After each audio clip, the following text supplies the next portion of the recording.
one remarkable thing that the president said is the era of strikes in the nation's academy is over. Sam, how remarkable is that? That's a great statement, but then you must put your house in order. So the challenges that face the tertiary institution in particular, you have to address those issues. And I think student loan alone will not address those issues. So we need to have a holistic overhaul of the tertiary education sector, find a way to get more grants, more endowment for the universities, and make the university autonomous in terms of decision making and how they can generate adequate revenue to run those institutions.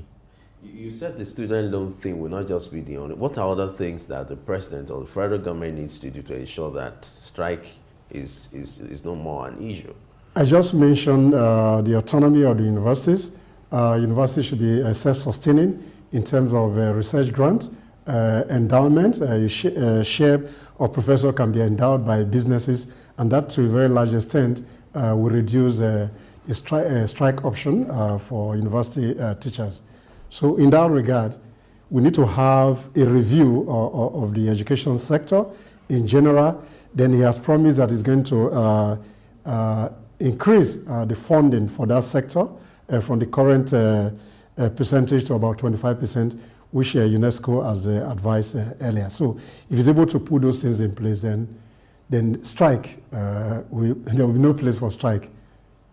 All right. Blessing, you're smiling. I'm smiling because it's like you're asking a couple that money has always been the issue between them. And maybe the husband is saying, no, we're not going to have issues anymore. Of course, you know that what will bring an end to that issue is money. Once money is available for the upkeep of the home, there will be no more fights. It's the same thing with ASU and the federal government. Once there's adequate funding for universities and lecturers receive their entitlements that they've been clamoring for, there will be no reason for strike. So it's how the government will at this time be able to do it. Even granting autonomy to universities is a kind of dicey situation. It's not totally going to be very easy for universities to be able to fund themselves, because the burden will be shifted to the students and to the lecturers. Some of them also have children in the same university where they lecture. So, and apart from that, they also consider the ability of the students to carry the burden. So some considerations will be here and there. It may not be an easy journey being financially autonomous and then not even needing the federal government support. So it's going to take a lot to ensure that there are never strikes. But I think what the government is also working at is having an understanding with the lecturers where whatever be the issue, they could give government some time, they could dialogue over certain issues and not outrightly resort to strike. Whenever there's issue, government will give listening ear, maybe say, give us time. Let's see how we work this out. That's kind of approach. But for government being able to actually provide what will make the lecturers and make the university system very comfortable and easy running, that there will be no more issues that would make them agitate for certain improvements. I don't see that happening so quickly. It's a long journey. With the waiver granted to us yesterday, the no work, no pay thing, the president has shown commitment to solving this crisis and controversy. And I would say, let's just give him benefit of doubt, because from what he has done in recent times, he has shown that sense of responsibility that he's ready to solve the problem. And let's also hope that by the time this loan thing will come on board, it will also complement, some of the things that the federal government needs to do to improve, the plight of students in Nigeria. Yes, it will make everybody happy for now. But going forward in the next 1 or 2 years, more needs to be done so that the peace is sustained. Yeah. All right. The next story is about the Nigerian Senate, which has proposed a new measure that will require the electronic transmission of election results and resource sheets to the headquarters of the International National Electoral Commission in Abuja before the final declaration of election winners. Now, we've always advocated for technology to drive whatever we are doing. Now, our electoral system has been driven by technology in the last few years, but now the need for transmission of, election results, which is quite important from, the headquarters of INEC, which will require, it's a new measure from where the elections, are being collated transmitted straight away to the headquarters of INEC, whereby there'll be transparency. It became a controversial issue, looking at the recent cases at the tribunal, the issue of electronic transmission of election results. Sam, what's your reaction to this? Well, it's welcoming, and let's see how practicable it is in terms of what happened in Nigeria in recent time. I think with the amendment that was done previously, the issue of electronic transmission was part of that amendment. But what happened to it in the final analysis was very debatable in the last election. So let's hope that there's a clear directive in terms of regulatory framework for INEC to compulsorily transmit election results. In that regard, then, we can see this as a welcome development. The second leg to that is into the recommendation to introduce diaspora voting for Nigerians who are abroad. That will give opportunity for Nigerians that jackpot in recent times to be part of the electoral system. I find that remarkable, Sam, isn't it? Yes, indeed. I think that would be okay, particularly from the fact that those voting will be done through electronic means, and the authenticity and the reliability and viability of those results maybe will shape up the way we collate our results in the nearest future. Maybe that, again, will help in terms of enhancing electronic voting to reduce the expense that is made in terms of a national program in Nigeria. So hopefully, once diaspora voting is accepted, which is going to be done through e-voting, maybe that will open the space for technology to drive the process, even in local elections. And that has been a clamor for quite a while from our brothers and sisters in the diaspora. There was a time when they even put up an argument that if they're contributing a lot through diaspora remittances, then they should be given the chance to participate in the election process by having the chance to vote. It's going to be good so that they can also make their inputs in, because when there are elections, you find that they are talking, they're motivating people here, go vote, exercise their franchise and all of that. But they too can now exercise their franchise. And the electronic transmission would, to a great extent, rule out litigations that come up after elections when they tell you, oh, several persons have been voting even before the election day, thumb printing, ballot snatching, though it's reduced now, but to a great extent, it will deal with that. When elections are over, we should be able to put all of that behind us and just move forward. Because if it's electronic, then you can trace and track whatever the records that are coming in, voting records that are coming in. So it's going to help the election process a lot. And I think in the long run, it will even save Nigeria lots of money with the logistics and all, moving to several areas, the interiors, people traveling here and there to go to where they're registered to vote. It'll take care of all of that. Let's go to the PNID case. It's been a controversial one since 2010. Yes. And now respite has come because, the federal, the court has now issued, has now ruled in favor, the UK court has now ruled in favor of Nigeria. It has been a controversial deal, a gas deal between the Ministry of Petroleum Resources and the PNID for over years. The old thing started in 2010, whereby, PNID is seeking, a debt up to like $11 billion. And this time around, the court has ruled in favor of Nigeria. It's been a legal battle for 5 years, and they've been going here, going back and forth. And now, the president has even issued a statement to show his excitement as regards this development. Sam, I'd like to have your take on this. All right. Thank you very much indeed, Femi. Process and Industrial Development Limited, as P&ID, has been in the storm over the years. But what is gratifying to note, and the lesson for us, is that the judicial process has consummated in favor of Nigeria in terms of the final decision. The case was won by Process and Industrial Development Limited initially, and Nigeria went on appeal, and finally there's a ruling in favor of Nigeria. So the lessons here for us, even as a country, is due process. The Economic and Property Court in the UK was able to come through quickly in terms of having judgment. So since we practice the English received law in Nigeria, some of the processes in terms of adjudication of justice must fall in line with what is the practice in the UK. So you have a commercial court, economic and property court, making this decision quickly, and this is in our favor. So therefore, back home, we must equally find a way of trying to unbundle the judicial process so that we can get justice in terms of what we do. So this is celebrated, and this means a lot of money for us as well.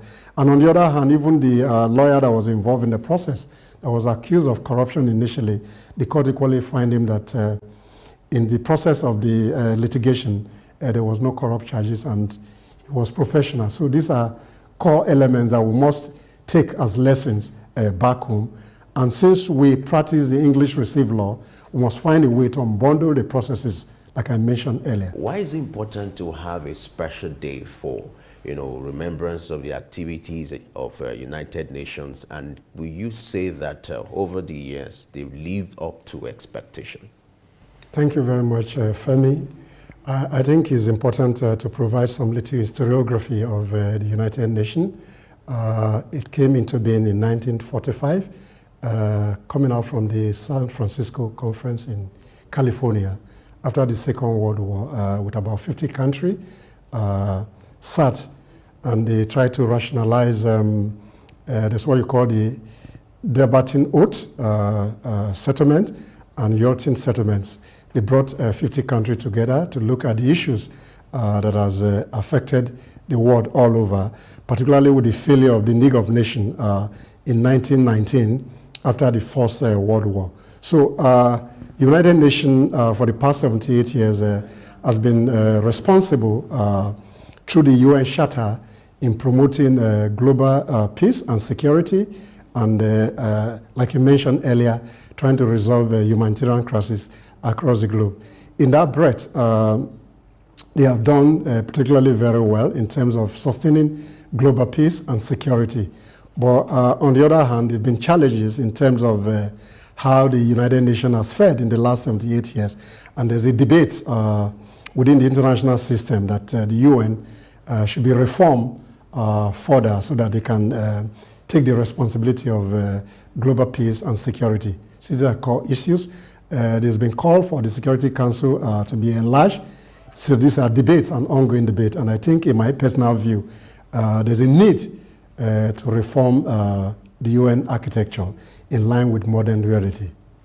So in reforming the UN architecture, what area would you want to be addressed? Over the years, they've been quite responsible in ensuring global peace and even stepping into conflict zones to ensure that peace is sustained. In line with modern day reality, when certain nations are wanting to exert their independence and total control of their affairs, what reforms would you like? What would you suggest? In terms of the UN, people have clamored that the Security Council in particular must be enlarged beyond those permanent members that currently constitute. Then two, in terms of response to world peace as well, the West has an overbearing influence in some of the activities of the UN, if we must speak truth to power, in regard to some other nations that have not been able to benefit more globally from the UN system. But then is an ongoing debate. So what these reforms are made to achieve continually need to be seen from the public domain as to see how we can change the architecture in line with the global south in particular, so that the West continually doesn't need to have a barbarian influence in other nations. The United Nations Day is a special day dedicated to look at the value that the UN has added to the society. In your own view, what are these values that they've added to human society, human activities over the years? I think one of the major importance of the UN is that after the Second World War, we have not had a global war, so to speak, though we have pockets of crisis across the globe, but they have not taken a kind of international dimension in terms of international warfare. So to that extent, the UN has really helped in stabilizing peace and security across the globe. But when you look at some of the developments that they have achieved from Millennium Development Goal, and currently you have the Sustainable Development Goal, in those areas, they've helped to see how the global space can live harmoniously in terms of development. All right, looking at this year's theme, which is equality, freedom, and justice for all, can the UN do it alone? What kind of cooperation would it need from the world? I think nations that make up the United Nations must be responsive and be responsible to the charter of the UN that they signed to. That will reduce international conflict minimally. So to that extent, that will sustain justice, freedom for the people. On the side of human rights, particularly from international human rights perspective, UN must be seen to be pursuing social justice. Whether the West has an overbearing influence on the activities of the UN, then that promotion of international peace and security must be uppermost in terms of their activities. Then freedom, in terms of actual freedom in the promotion of human rights, particularly right to development, which is key to international development. Presently, the UN has over 200 state members and 6 official languages. Do you think there's a need to expand, the scope, to include more members? Is it necessary to be able to achieve this aim of fostering international peace and security? I think the UN has, to a very large extent, in spite of the criticism for reform, has lived into our expectation, particularly in terms of peacekeeping, security, peace in general, humanitarian and development across the globe. In that regard, therefore, I think in terms of membership, more nations can go into that, then they continue to sustain peace. But then, what is key, to what extent the social development goals are achievable in the next few years. Those are some of the reforms that they need to undertake so that their relevance will continue to energize peace and security across the globe. All right, looking at the current conflict between Israel and Hamas, what's your take on the perception of UN in the Middle East? And how would that impact its attempts to bring a kind of resolution? Well, there's been promotion for two-state solution over the years, even from the accord that was reached from 1948 between Palestine and Israel. But more often than not, the role of the West on the one hand and the role of the Arab nation on the other hand has always been a bit dicey over the years. So hopefully the UN must find a way to have the political will to resolve the Israeli-Palestinian crisis that has been there over the years. So they need to see how we can bring a two-state solution to help to resolve that conflict. But again, with the way the global architecture is currently configured, that might be a tall order in the nearest future. But hopefully, let's see the UN having the political will to be able to resolve that crisis. One of the reasons the UN was created is to save humanity from the scourge of war. Now, making reference to the one going on between Israel and Gaza, how do you think the UN can dispense its duty without, meddling into politics or being perceived to have, intervene in political issues or going into international politics? How can UN maintain its neutrality? I think the UN, to a very large extent, has been neutral in terms of promoting peace and security across the globe. But I think dialogue and international diplomacy is a core of the United Nations. They must explore dialogue, international diplomacy, people-to-people diplomacy, and multilateral diplomacy will help to resolve the crisis. For the fact that we have not had a large-scale war from 1945 essentially the last 78 years shows that the UN has done well. Now, be that as it may, that the UN has done well, but let's talk about influence. It appears the influence of the UN globally is weakening day by day. Before this time, when the UN issues sanctions or sends a warning to heads of state, to world leaders, they attend to it, and it sort of stands. But these days, we don't really find that reverence for sanctions from the UN or statements from the UN. What is happening? No, I think the issue is one of the mandates of the United Nations at formation is that that of non-interference in the internal politics of a nation. Sovereignty is key. So there's a limitation based on the UN Charter to what extent the UN can even intervene in internal crises. That's one of the challenge. That core mandate of non-interference in internal affairs of a country becomes a major issue in terms of conflict resolution, particularly from the point of view of the United Nations. But therefore, international diplomacy will help to forestall further crises, and I'm sure that diplomacy has played a major role in conflict resolution across the globe. Talk to us about some of the activities that will likely take place today, especially for the United Nations. And then how can the United Nations take advantage of a day like this to draw public awareness, draw advocacy to the need for peace and peaceful coexistence globally? I think there are lots of activities that underscore this day in promotion of world peace and security.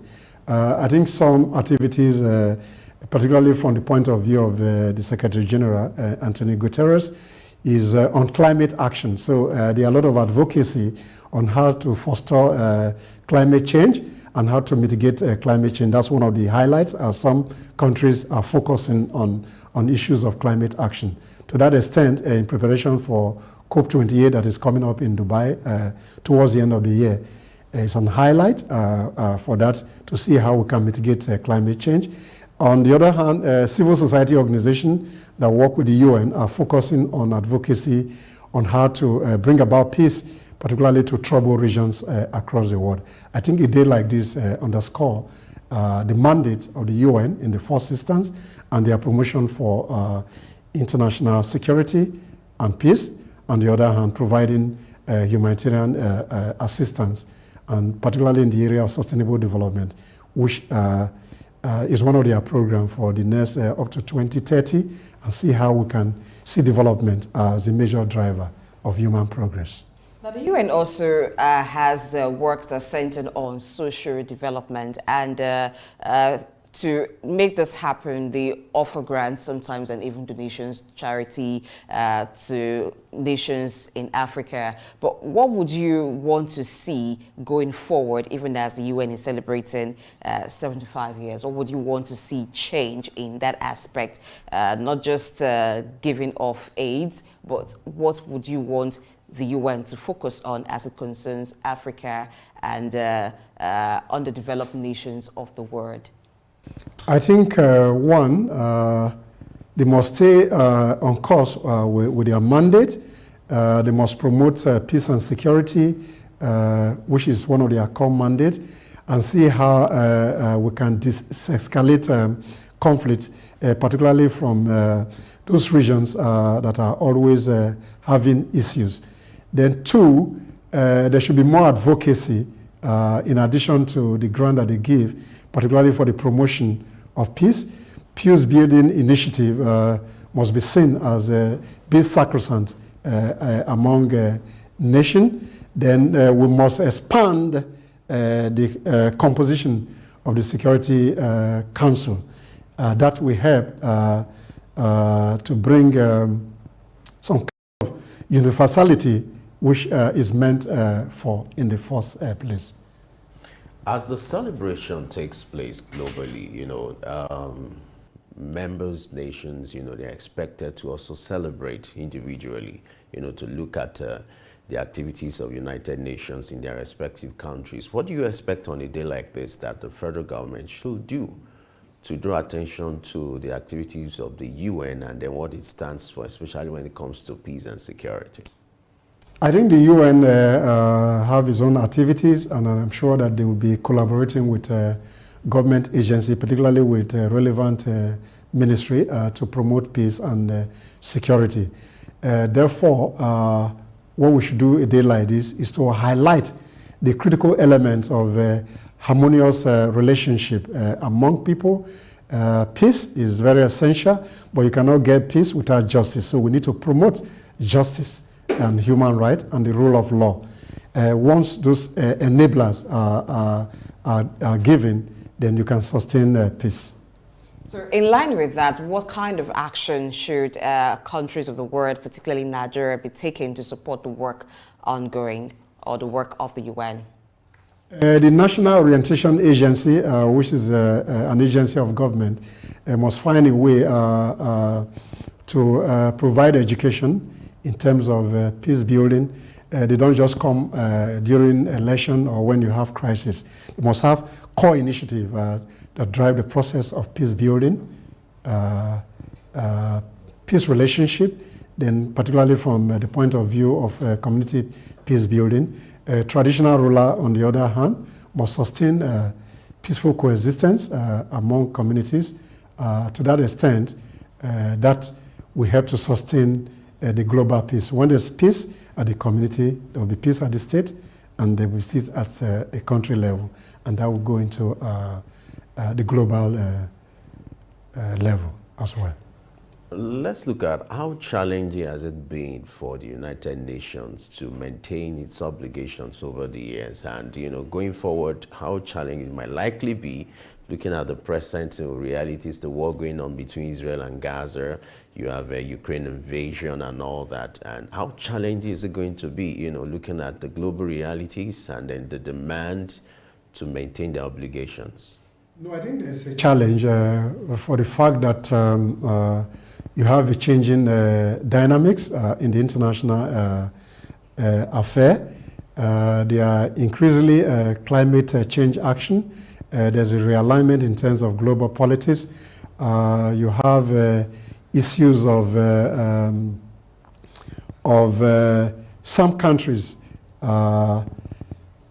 not responsive in terms of the way they respond to the call for peace and security in those countries. So the changing dynamics in the global system is a major challenge. You have issue of climate change, I just mentioned earlier. There are internal conflicts and crises. You have issues of global terrorism. You have issues of cyber security. These are challenging moments for the United Nations. But I think within the instruments that they have to operate, I'm sure they will live to their expectation and they will be able to respond to the changing dynamics of global politics. Okay, finally, let's talk about peacekeeping troops. How much committed are countries in that aspect in providing military personnel support for peacekeeping, the UN peacekeeping troops? I think countries are committed. Maybe the degree of their contribution has reduced. That again has to do with the global financial architecture. Nations are unable to meet up with their obligation. But then, when the need arises, I think in terms of peacekeeping, most countries do provide military and some other support to the United Nations to forestall crisis and conflict in some areas across the globe.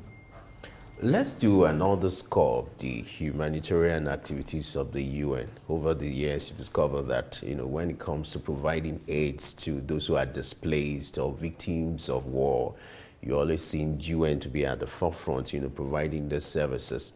How will you underscore, their performance, and then what do you think they need to do more to improve on, their humanitarian services? I think in the first instance, there's a Department for Humanitarian Coordination and Affairs that has been saddled with the responsibility of providing humanitarian access, particularly in concert with the Red Cross and the Red Crescent over the years. But what is essential and what the UN continue to do, first and foremost, to provide what they call humanitarian access to trouble region. Where there's conflict, sometimes there's a blockade in terms of getting supplies, particularly medicines and other essential water and sanitation to people in war-torn zones. But then humanitarian access often broker what we call humanitarian access, so they can get medical supplies and food supply. To that extent, they've done well. But then, what we said earlier is to find a way to improve on peace-building mechanisms among states, among communities, to foster those crises that escalate into warfare among those states. So humanitarian access, then more grants should be made available to the UN so that they can respond to humanitarian crises and where the need arises. Now, in Nigeria, we may not have much of humanitarian crisis except in some parts of the country where its agency has resorted to situations like that, but it is not a warlike situation. But what can Nigeria learn from the UN in its mode of operation when it comes to providing humanitarian aid where there are natural disasters or some crisis, in providing aid to those affected? What are the experiences, the lessons to learn from the UN? Even when you talk about local conflict, the UN has some role to play. The UN in itself is founded on the foundation of neutrality.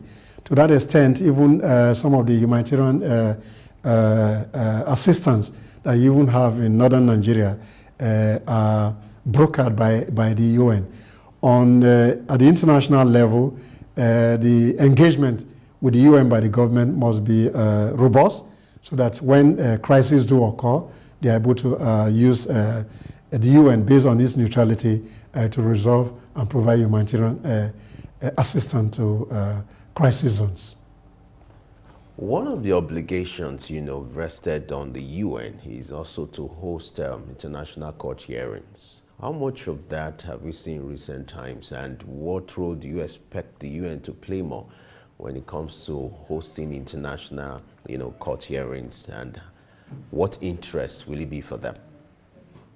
The International Court of Justice at The Hague is one of the units of the United Nations, and they play a major role in resolving judicial issues, particularly among nation states. And those courts, more in particular, help in resolving issues of international obligations, treaties, conventions.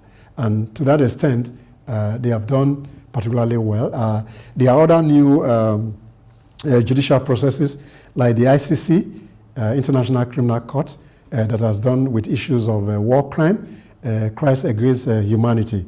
Those courts specifically has helped to resolve crises with the international community.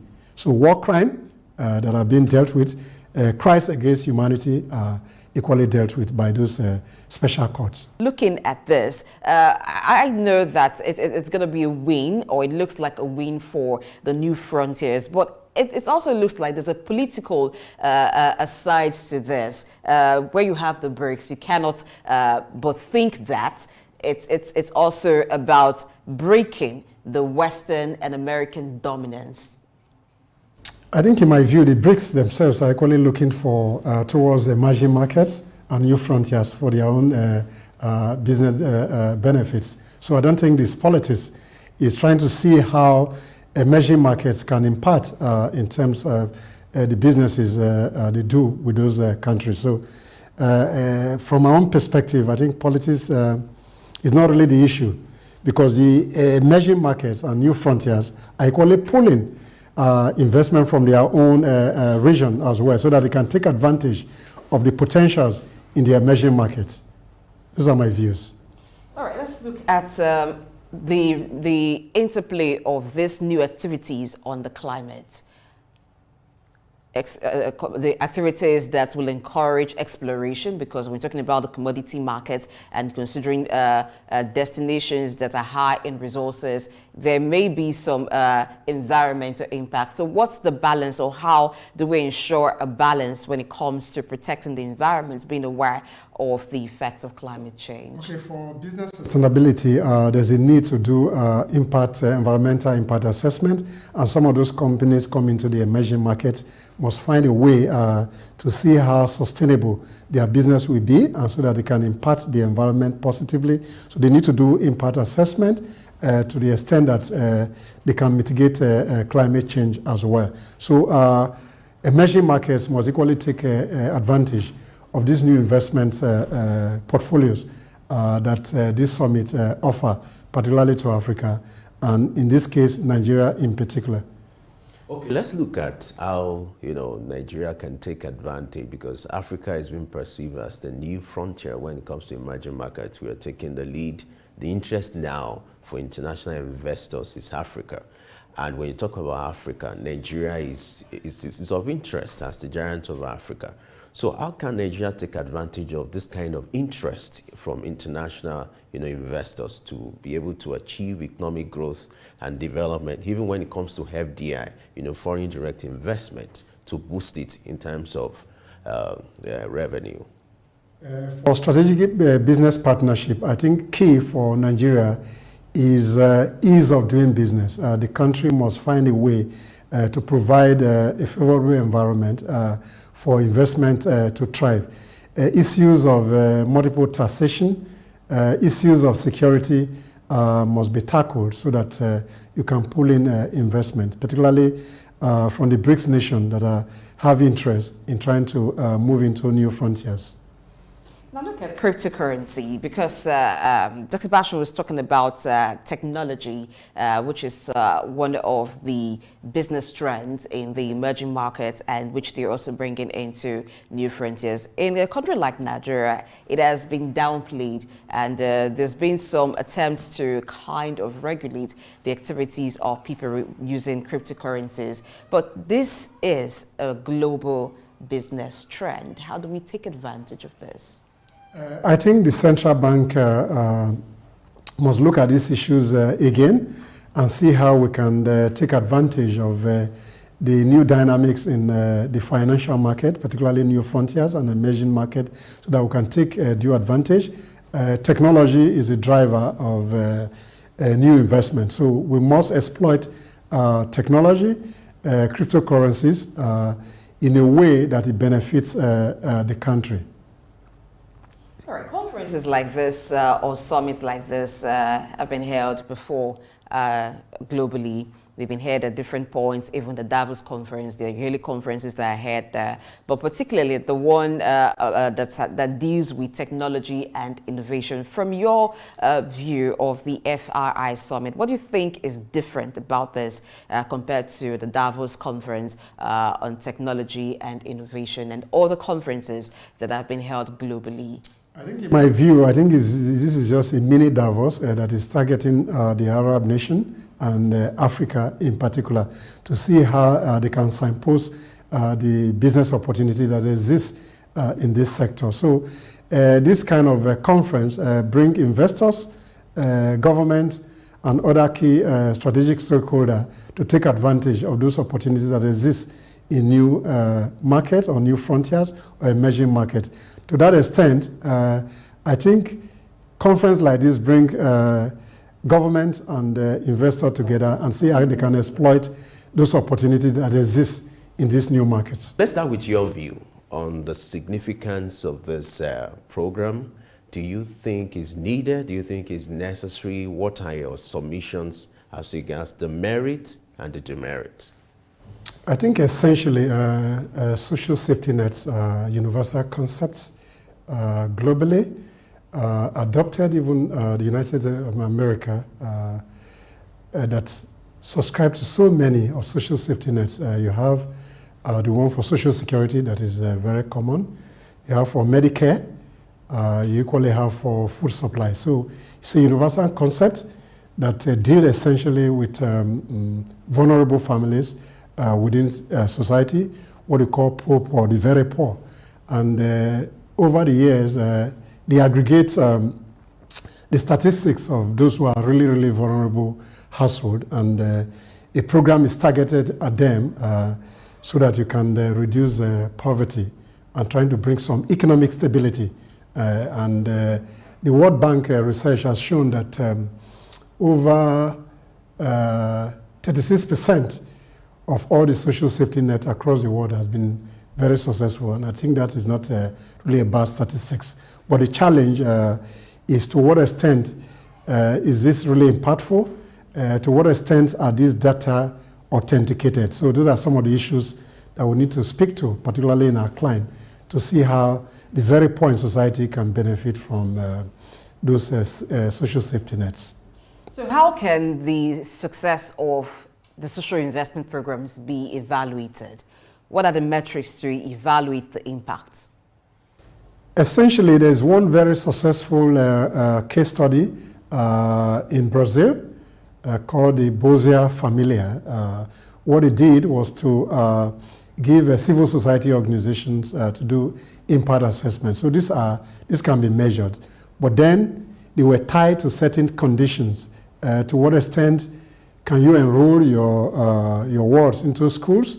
What access can you make to have some Medicare from government hospitals? So once you provide those basic data, then the evaluation can be done by an independent body based on the parameter that you set from the beginning. So those things can be measured, but then the critical challenge in Nigeria in particular is to what extent do you arrive at the social register? These are the key conversations. So once you establish that that social register is authentic, then you can put mechanism in place by which you can evaluate various parameters that you have put in place so that you can look at the success, the effectiveness, the challenges, so that you can improve on the way you can provide for the very poor in society. Since we all agree that is a global issue, it's not so peculiar to us, and from the statistics that you quoted, has shown that 30% have escaped, 36%, sorry, have escaped, poverty line as a result of this kind of program. What is the missing link in Nigeria? And then, the word is creativity now. What kind of creativity can be brought into this program to ensure that we're not taking the same route we took in the past? I think essentially it's about evidence-based data. We have data. To what extent can we provide evidence around this data collected? Once we're able to deal with that fundamental issue of data, the correctness of data, those who are within the 15 million household that is being targeted, then the issue in terms of the benefit will become more impactful because you already have a database that is authentic, that is verifiable, that is reliable. To that extent, people will not believe that it gets to the actual beneficiary for which those monies are meant for. Now, we've often said, or people have often said, that government cannot do it alone. In what area can collaborations come to enhance the reach of the social safety nets or social safety programs? There's a Ministry for Humanitarian Affairs that is responsible for this. So what the ministry needs to do is to put all the basic parameters in place, in addition to international agencies that are very good in terms of administration of safety net, incorporate civil society groups that are in that space, work in that space, so they can bring some accountability and transparency to bear on the administration of the social safety net, particularly this conditional cash transfer. Then again, what you can do is that once you put those conditions, what is the number of enrollments those households are able to bring to bear? Government can further target those households so that they can provide other safety nets, in particular in terms of school feeding and some other things that can benefit the very poor. So it's a continuous, robust mechanism that ministry in particular must have with other independent agencies to authenticate that register, to look at the program themselves, to look at the beneficiary, who are the, we need to even verify from the banks who are the real beneficiary in terms where these monies are transferred to. We need to have a head count. Once that is done, then transparency will be brought to bear, and those people will be imparted strongly. Let me make reference to a statement credited to the Minister of Humanitarian, Affairs, which is what she said, and I would like you to react to it. She said, the ministry shall, the world shall, establish humanitarian hubs in all local government areas as a deliberate policy of targeting the grassroots. The word shall will establish humanitarian hubs in all local governments. Do you think this will be the game changer or will make any difference? In my view, I think that's a right direction by the Minister, Betta Edu.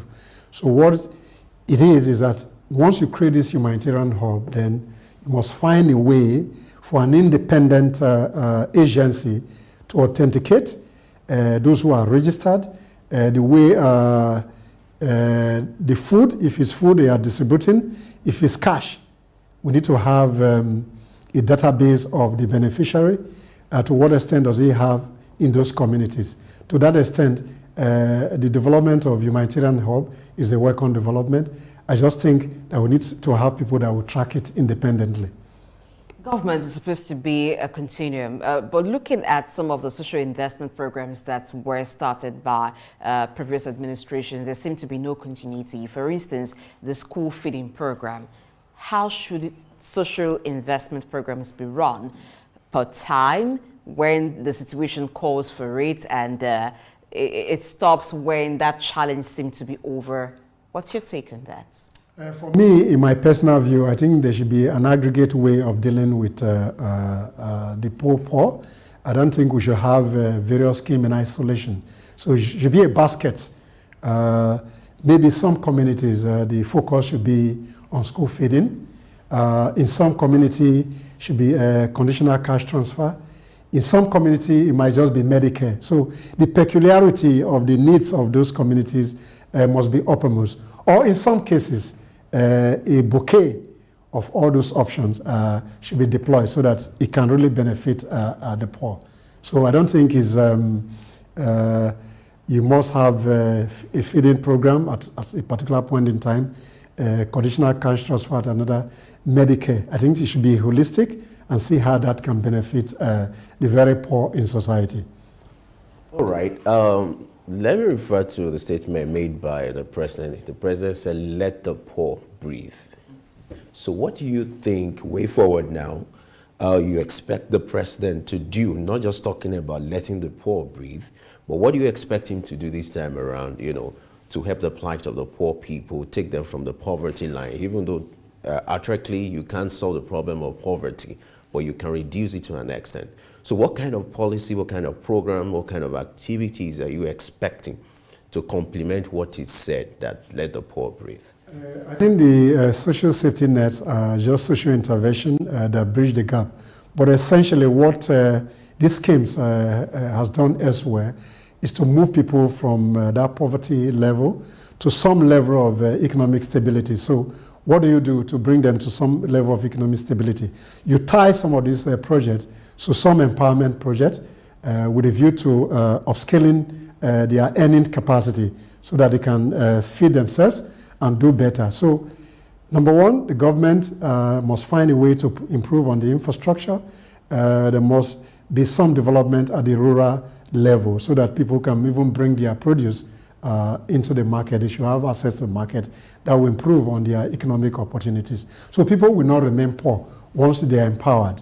There are levels that you can bring the very poor to a certain level of economic stability, then you target another set, then that will improve on the economy generally. So the president should focus in an holistic manner to see how we can improve on infrastructure, how we can improve on rural development so that people can move from the poverty level where they currently play to some level of economic stability.